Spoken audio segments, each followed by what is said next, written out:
here. 0, 0, and 0 angle. Okay, now I want to switch 260 and to see the results on the digital display. Okay, this is 0. After approximately 30 degrees, it gives only 30 degrees.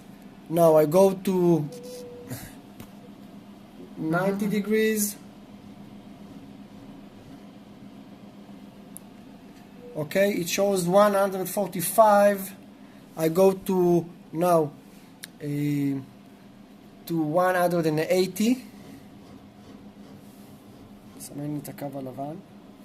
It's now 180 shows, and it shows 283. Now I do 270. Show this. It's 270. It shows 76.57, and I return to 360 degrees.